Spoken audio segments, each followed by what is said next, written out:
નમસ્કાર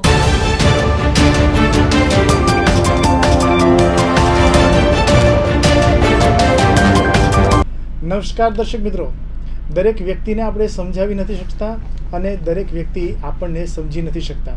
મિત્રો, આવા જ સારા વિચાર સાથે ગુજરાત 24 ન્યૂઝ ચેનલમાં હું વ્યક્તિ વિશેષ કાર્યક્રમના નવા અધ્યાયમાં રાકેશ સૈદાણે આપ સૌનું હાર્દિક સ્વાગત કરું છું. મિત્રો, આજે જ એવા વ્યક્તિ વિશેષની વાત કરવાની છે જે આપણી સાથે જ છે, જે ઘણા સમયથી એક પક્ષમાં એક કાર્યકર્તા તરીકે કાર્યરત હતા, ખૂબ ખંતથી કામ કર્યું અને ત્યારબાદ એમના મનમાં એક નવો વિચાર ઉત્પન્ન થયો અને કંઈક અંદરનું ઝમીર જે છે એ જાગ્યું હશે અને પછી એ કંઈક વળાંક તરફ વળ્યા. ક્યાં વળ્યા, ત્યાં શું કામ કર્યું એ આપણે જાણીશું. આપણે સ્વાગત કરીએ. આપણી સ્ટુડિયોમાં ઉપસ્થિત છે દેસાઈ પિયુષભાઈ ભુરાભાઈ. નમસ્કાર સર. નમસ્કાર. આપનું સ્વાગત છે. મિત્રો, પિયુષભાઈની હું વાત કરું તો પૂર્વ ઉપાધ્યક્ષ માલધારી સેલ ગુજરાત પ્રદેશના છે, આમ આદમી પાર્ટીના પૂર્વ અધ્યક્ષ ગૌ રક્ષક સંઘ ગુજરાત પ્રદેશના, પૂર્વ અખિલ ભારતીય હિન્દુ યુવા મોરચા ગુજરાત પ્રદેશના તેઓ અધ્યક્ષ છે. એટલે ખાસ હાલમાં તેઓ રાજસ્થાન અને ગુજરાતની જવાબદારીમાં પ્રભારી તરીકે કાર્યરત છે. અને ખાસ જણાવવાનું કે હાલમાં તેઓ બીજેપી એટલે કે ભારતીય જનતા પાર્ટીમાં છે. તો પિયુષભાઈ, તમને હવે પહેલો જ પ્રશ્ન, હવે જે વળાંકની વાત કરતો હતો તે વળાંક હવે કદાચ દર્શક મિત્રોને ખબર પડી ગઈ હશે. આટલા સમયથી તમે કાર્યરત હતા આપમાં આમ આદમી પાર્ટીમાં, તો એવું તે શું થયું તમારા મનમાં કે તમે બીજેપીમાં કન્વર્ટ થઈ ગયા? સાહેબ, એમાં એવું હતું કે જે સંગઠન કહેવાય આમ આદમી પાર્ટીના, એના સંગઠનના પ્રમુખ જે શ્રી અરવિંદ કેજરીવાલ સાહેબ, જે પોતે અત્યારે દારૂકાંડમાં તમે બધા જાણો જ છો કે એમને પોતે જેલવાસમાં છે, અને જે સરકારનો જે મેઇન વ્યક્તિ જ ભ્રષ્ટ હોય, અચ્છા, પછી મનીષ સિસોદિયાજી લઈ લો, બીજા બધા ઘણા નેતાઓ છે, ઘણા સાંસદો છે એમની પાર્ટીમાંથી જે અત્યારે હાલ જેલમાં છે ભ્રષ્ટાચારોના કારણે. તો પછી એમની પાસેથી આપણે શું અપેક્ષા રાખી શકીએ? અને એના કારણે પછી ગુજરાતમાં બી અત્યારે હાલ એવું સર્જાઈ રહ્યું છે ધીરે ધીરે. એના કારણેથી પછી આપણે જે વિકાસ તરફ જઈ રહ્યું છે અને ભારતીય જનતા પાર્ટીમાં અને મોદી સાહેબની વિચારધારાઓ અને આપને પ્રેરણા મળી, એના કારણે અને એમના કામ અને જે એમનો વિકાસ લક્ષ્ય સિદ્ધાંતો જોઈ રહ્યા છીએ, તેના કારણથી હું ભારતીય જનતા પાર્ટીમાં ગયો હતો. આપે કીધું એ પ્રમાણે કે કેજરીવાલ જે છે એ ભ્રષ્ટ છે ને અત્યારે જેલમાં છે, મનીષ સિસોદિયા છે, તો છતાં પણ આપના આટલા બધા કાર્યકરો એમના તરફી કેમ આટલો ઝુકાવ રાખે છે કે એમનો બચાવ કેમ કરે છે? તમને શું લાગે છે? અત્યારે સાહેબ, તમે લોકસભાની ઇલેક્શનનું પરિણામ જોઈ લીધું. ગુજરાતમાંથી આમ આદમી પાર્ટીનું એટલું બધું 2 લોકસભાની ઇલેક્શનમાં લડ્યા હતા, પણ બંને જગ્યાએથી એમને હાર મળી. અને બીજા બધા રાજ્યોમાં તમે જોઈ રહ્યા છો, જે દિલ્હીનું એમનું ગઢ કહેતા હતા, બિલકુલ દિલ્હીમાં બી હાવ સાફ થઈ ગયું. ત્યાં આગળ તેમની પોતાની સરકાર છે, જ્યાં કેજરીવાલ સાહેબ પોતે ત્યાં આગળ મુખ્યમંત્રી તરીકે છે, તો બી અત્યારે હાલ ત્યાં આગળ એમની કોઈ સીટ નથી આવી. તો અત્યારે સરકારને એ લોકો નકારી રહ્યા છે. હવે લોકો સમજતા થઈ ગયા છે કે હવે આપ તરફ જવા જેવું નથી. મેં સાંભળ્યું છે પાટણ લોકસભામાંથી લગભગ 15,000 થી 18,000 વોટર કોંગ્રેસમાંથી ભારતીય જનતા પાર્ટીમાં કન્વર્ટ કરવાનું ભગીરથ કાર્ય જે છે એ આપે કર્યું છે. બનાસકાંઠામાંથી 20,000થી વધારે મતદારોને ભાજપ તરફી વોટિંગ જે છે એ પિયુષભાઈએ કરાવ્યું છે. ખાસ ભરૂચમાંથી, અંકલેશ્વર અને આજુબાજુના વિસ્તારમાંથી સરપંચો, કાર્યકર્તાઓને ભાજપમાં ઘર વાપસી કરાવી અને આમ આદમી પાર્ટીને ખૂબ મોટું ડેમેજ કરાવ્યું છે. તો તમારી છાપ તો એમ આમ આદમી પાર્ટીના કાર્યકર્તા તરીકે હતી, તો લોકોને તમારા ઉપર વિશ્વાસ કઈ રીતે આવ્યો અને લોકો કઈ રીતે તમારા કહેવાથી ભાજપમાં કન્વર્ટ થયા? સાહેબ, મારું મૂળ વતન છે પાટણ પાસે, પાટણની અંદર કાંકરેજ તાલુકામાં નાણોટા ગામ, જે પાટણ લોકસભામાં આવે છે, અને આમ બનાસકાંઠામાં આવે છે. બનાસકાંઠાનું છેવાડે ગામ, પાટણનું છેવાડાનું ગામ, એટલે મારે બનાસકાંઠા બી લાગે અને પાટણ બી લાગે. અને મારું પોતાનું વર્ચસ્વ જે મારા બાપ દાદાથી ત્યાંથી વર્ચસ્વ ત્યાં સારું એવું છે પાટણમાં અને બનાસકાંઠામાં. અને ત્યાં આગળ મેં સંગઠનમાં આમ આદમી પાર્ટીમાં ઘણું એવું કામ કરેલું હતું.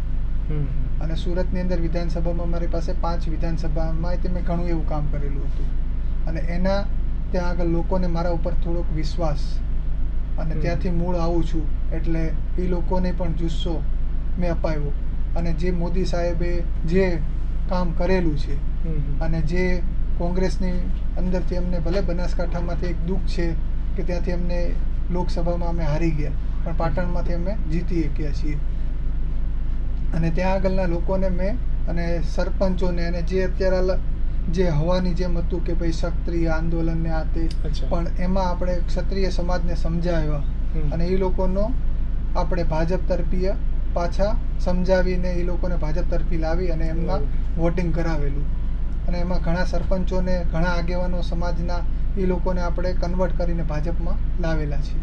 એટલે તમે એમ કહેવા માંગો છો કે ભાઈ આમ આદમી પાર્ટીમાં તમે હતા તો તેમ છતાં આમ આદમી પાર્ટીના બેનરમાં નહીં પણ તમે એક વ્યક્તિ તરીકે લોકોની સેવા કરી છે. હા, અને એટલા માટે તમારા ઉપર એમનો વિશ્વાસ છે અને આ બિલકુલ સારી વાત કહેવાય અને એટલા માટે જ વ્યક્તિ વિશેષના કાર્યક્રમમાં આપ ઉપસ્થિત છો.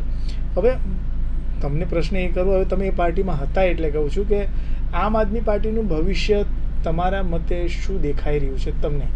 મને અત્યારે સાહેબ એવું લાગે છે કે આમ આદમી પાર્ટીનો જે મેઇન વ્યક્તિ કેજરીવાલ જે કહીએ છીએ એ પોતે જ અત્યારે ભ્રષ્ટાચારમાં સંપડાયેલા છે અને અત્યારે લોકોને કોઈ ઉપર એમના ઉપર કોઈ વિશ્વાસ નથી. પહેલાં હતો, હું માનું છું, હું પોતે તો એમના વિશ્વાસથી ગયો હતો પણ જ્યારે મેં આ બધું જોયું, કોઈ સરકારની અંદર ખુદ મુખ્યમંત્રી દારૂ કાંડમાં પકડાયેલા હોય, એમના જે નેતાઓ મંત્રીઓ ધારાસભ્યો જે પોતે જેલમાં હોય તો એ વ્યક્તિઓ ઉપર આપણે શું અપેક્ષા રાખી શકીએ? અને લોકોને રીતસર આપણે કહીએ કે રીતસર આપણે એમ કે આ ગોળ ગોળ ફેરવે છે, બાકી કોઈ વસ્તુ વિકાસના નામે ત્યાં આગળ કોઈ વસ્તુ થઈ નથી. આજે દિલ્હીની અંદર લોકોને પાણી માટે તરફર મારી રહ્યા છે, બરાબર, તો બી એ લોકોને કોઈ કામ નથી થતું. આજે કઈ દિલ્હીની વ્યક્તિઓ છે, દિલ્હીમાં જે 6 સીટ જે લોકસભાની સીટ બીજેપીને આપી, લોકો કોઈ મૂર્ખ તો છે નહીં એટલા બધા કે દિલ્હીની અંદરથી એટલું બધું વોટ અને ભારે બહુમતીથી ભારતીય જનતા પાર્ટીનો વિજય બનાવ્યો. હરિયાણાની અંદર જવાબદારી સ્વીકારતા પણ નથી. હા, હરિયાણામાં બી ભાજપની જીત થઈ છે. બિલકુલ સાચું. અને ખાસ તો અત્યારે જે વાતાવરણ ચેન્જ થયું છે, તમને ખબર છે કે જવાહરલાલ નહેરુ પછી એકમાત્ર કોઈ વ્યક્તિ હોય કે જે ત્રીજી વાર પૂર્ણતાના આરે આવીને પ્રધાનમંત્રી બન્યા છે, તો એમાં એક જ નામ છે નરેન્દ્ર મોદી. તો આપશ્રી જ્યારે બીજેપીમાં અત્યારે કાર્યરત છો તો તમારા નજરે નરેન્દ્ર મોદીને તમે કઈ રીતે મૂલવશો અત્યારે હાલમાં? સાહેબ, એમનું એવું છે તે 24 કલાક કામ કરે છે અને એમનું એવું છે કે લોકોને અને એમના મંત્રીઓને સાથે લઈને કામ કરે છે. તમે અડધી રાતે બી એમનું જોશો તો તે કામ કરતા હશે.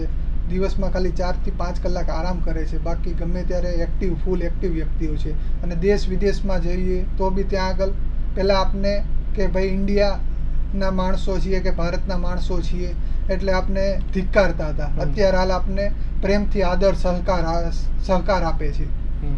જે આપણી ઇમેજ કહેવાય ને હિન્દુઓની, કે ભારતીય જનતા પાર્ટીને વતી નરેન્દ્ર મોદી સાહેબના થકી જે ભારતના લોકોની જ્યાં બહારના દેશોમાં પણ એટલું વ્યક્તિત્વ મળ્યું છે એ નરેન્દ્ર મોદીને સાહેબના કારણે મળ્યું છે. અત્યારે હાલ તમે જોયું કે યુદ્ધ થાય છે તો બી ભારતના વચ્ચે પડીને એનું સમાધાન કરાવરાવે છે.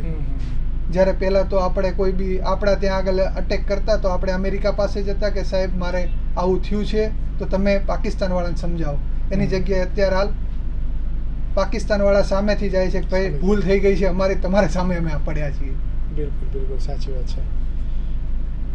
હવે પછી તમે જ્યારે બીજેપીમાં છો, ભારતીય જનતા પાર્ટીમાં, તો આપશ્રીને બીજેપીમાં તમે તમારા ભવિષ્યને કઈ રીતે જુઓ છો? ટૂંકમાં કહેવાનો મતલબ કે તમારો શું ગોલ છે બીજેપીમાં અત્યારે હાલમાં? બીજેપીમાં આપણે તન મન ધનથી સેવા કરવા માંગીએ છીએ અને એ અમને વિશ્વાસ છે કે એ લોકોએ જે મને 4-5 દિવસમાં હું બીજેપીમાં કાર્યરત થયો હતો ઇલેક્શન પહેલાં 4-5 દિવસમાં મેં સારું એવું કામ મેં નથી કર્યું, પણ બીજેપી થકી મને કરાવાયું છે. બિલકુલ. મને સાથ સહકાર બીજેપીમાંથી ખૂબ મળ્યો છે. એના કારણે હું આટલા વોટ ડાયવર્ટ કરી શક્યો અને ભારતીય જનતા પાર્ટીના કોળે નાખી શક્યો છું. એટલા માટે અને ભારતીય જનતા પાર્ટીમાંથી મને જે કાર્યકર તરીકે જે કંઈ પણ સેવા કરવાનો મોકો મળશે એ હું કરતો રહીશ. એક અંતિમ પ્રશ્ન જે છે એ કરવો છે.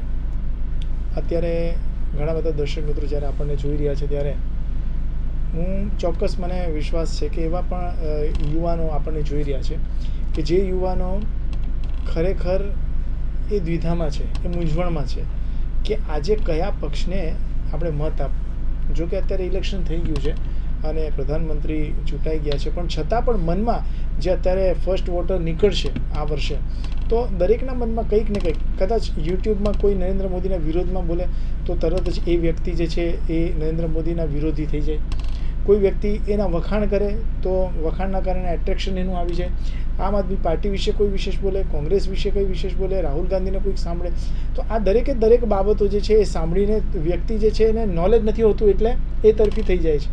તો એવા મૂંઝવતા યુવાનો જે છે, જેને મૂંઝવતો આ બધો પ્રશ્ન છે કે કઈ તરફ આપણે વળવું, તો તમે અનુભવી છો, તમે શું સંદેશો આપશો એવા નવયુવાનોને? હું યુવાનોને એટલું જ કહીશ કે જે કોંગ્રેસ સરકારે આટલા વર્ષથી રાજ કર્યું, પણ એમની અત્યાર સુધીમાં 3 આંકડામાં એમની સીટ નથી આવી, 100થી અંદર જ આવેલી છે. અને તમે સામે ભારતીય જનતા પાર્ટીની જોઈ લો, 200 ઉપરની સીટો આવે છે દર વખતે, અને ઘણીવાર તો એમને પોતાને એકલા દમ પર સરકાર બનાવી કે એવી સ્થિતિમાં તે આવેલી છે. એટલે કોઈ વ્યક્તિઓ કે લોકો કોઈ એટલા મૂર્ખ તો હશે નહીં, એમને વિકાસ દેખાય છે ત્યારે આટલી બહુમતીથી, ભારે બહુમતીથી વિજય અપાવતા હશે. અને ન ધાર્યું હોય કેરળ જેવામાં ભારતીય જનતા પાર્ટીનો ઉદય નહોતો, ત્યાં અત્યારે હાલ તેમનો સૂર્ય ઉદય થઈ ગયો છે. કેરળની પબ્લિક અત્યારે હાલ ભારતીય જનતા પાર્ટીને માને છે. આંધ્રમાં સરકાર બની, મહારાષ્ટ્ર, બધા રાજ્યોમાં તમામ જગ્યાએ જુઓ તો તમે ભારતીય જનતા પાર્ટીની અત્યારે હાલ સરકાર બની રહી છે. એટલે યુવાનોને હું એટલું કહીશ કે તમે વિકાસને જુઓ. અને અત્યારે હાલ જે દેશ વિદેશમાં આપણું ભારતનું જે નામ રોશન થઈ રહ્યું છે એ તે નરેન્દ્ર મોદી સાહેબના અને ભારતીય જનતા પાર્ટીના કારણે થઈ રહ્યું છે. એટલા માટે હું ભારતીય જનતા પાર્ટી તરફ મતદાન કરવા માટે યુવાનોને કહું છું.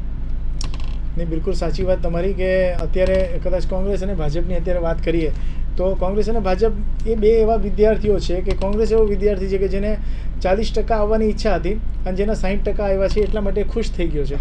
અને ભાજપ જેને 90% આવવાની ઈચ્છા હતી અને એના 80% આવ્યા છે એટલે એ થોડોક નારાજ છે. છતાં પણ કોંગ્રેસ અત્યારે ખુશ છે, તો એની આપણને થોડીક નવાઈ લાગે છે. છતાં પણ આવા સરસ વિચાર સાથે તમે પિયુષભાઈ તમે અહીંયા ઉપસ્થિત થયા અને ગુજરાત 24 ન્યૂઝ ચેનલ આપનો ખૂબ ખૂબ આભાર માને છે કે તમે ઉપસ્થિત થયા અને તમારા વિચારો અહીંયા વ્યક્ત કર્યા. દર્શક મિત્રો, વ્યક્તિ વિશેષના વિશેષ કાર્યક્રમમાં પિયુષભાઈ દેસાઈ આપ સાંભળ્યા, એમના વિચારો સાંભળ્યા. આગલા એપિસોડમાં આપણે વ્યક્તિ વિશેષના કાર્યક્રમમાં એક નવા જ વ્યક્તિ સાથે મળીશું. ત્યાં સુધી રાકેશને રજા આપશો. નમસ્કાર.